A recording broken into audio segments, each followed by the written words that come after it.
नमस्कार। हम हैं बेस्ट इंडिया न्यूज और हमारे सामने बलराम नेताजी हैं, जिनके यहाँ पर छठ का बहुत ही सुंदर त्योहार मनाया जाता है। हमारे साथ हैं, आइए उनसे पूछते हैं कि इस त्योहार के लिए क्या-क्या करना पड़ता है? देखिए, आज जो है छठ पर्व है, पूरे धूमधाम से पूरे देश से विदेश में भी मनाना शुरू हो गया है। तो इसमें आप देखिए सारी दौरा लगा है, ये सारी फल-फूल लाना पड़ता है। आपका सेब हो गया, केला हो गया और अनेक तरह की फल-फूल है सिंघाड़ा हो गया। अनेक तरह कई कई प्रकार के फल-फूल लाया जाता है और भगवान सूर्य का डूबते सूरज का पहले होता है और कल जो होगा उगते सूरज का होगा। तो ये जो छठ पर्व है, अब देश में मनाया ही जा पहले बिहार में मनाया जाता था, अब हर एक प्रदेश में मनाया जा रहा है। यहाँ तक अब विदेशों में भी मनाया जा रहा है। तो माँ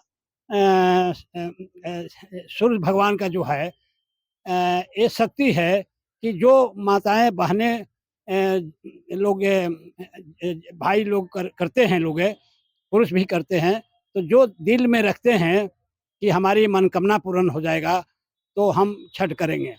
पहले बिहार में मनाया जाता था, लेकिन अब पूरे भारत में इस पर्व को मनाया जाता है। और मैं एक बात और पूछना चाहूँगा कि ये जो यहाँ पर भक्तनी है, हमारे जो श्रद्धालु जल में खड़े होते हैं, इसका क्या महत्व है? देखिए, जल में इसलिए होता है कि भर दिन लोग 24 घंटे उपवास होते हैं, तो शाम को जल में ही खड़ा होकर भगवान सूर्य का अर्घ्य देते हैं, जल चढ़ाते हैं और फिर सुबह उगते सूरज का भी जल देके और मनोकामना जो है माँगते हैं लोग कि हमारे दुःख दर्द खत्म हो जाए, रोग बलाएँ दूर हो जाए, सुख संपत्ति दे, वृद्धि दे, संतान दे।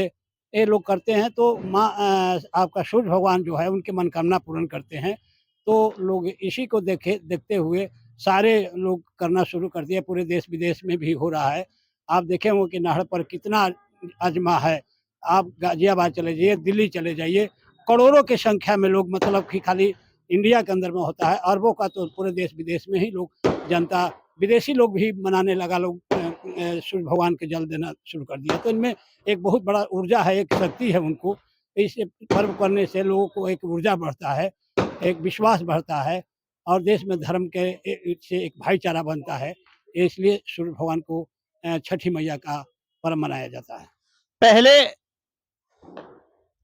सूर्य भगवान को जल देकर महिलाएं पानी में खड़े होकर, जल में खड़े होकर सूर्य भगवान से ये प्रार्थना करती हैं कि हे भगवान, हमारे घर जो भी परेशानी है, अपने पुत्र की मांगने के लिए भगवान से प्रार्थना करती हैं। आइए हमारे साथ एक बहुत ही भक्तनी है, इनसे बात करते हैं। ये क्या कहना चाहेंगे? जी, ये पर्व तो बहुत ही महान है और इस पर्व में जो भी हम मनोकामना माँगते हैं वो पूरी होती है। जैसे मैंने भी माँगा था, अपनी बच्चे के लिए माँगा था, जो 13 साल के बाद मेरी बेटी हुई एक। उसी दिन से अब मैं व्रत रख रही हूँ, मुझे 10 साल हो गए हैं व्रत। जब इनके पास कोई संतान नहीं थी, तो सूर्य भगवान से इन्होंने प्रार्थना की, इसी जल में खड़े होकर, तो इनको एक पुत्री प्राप्त हुई। और उस दिन के बाद ये जब भी पर्व तो आता है, हर वर्ष इस त्योहार को शुद्ध और सावना से मनाती हैं।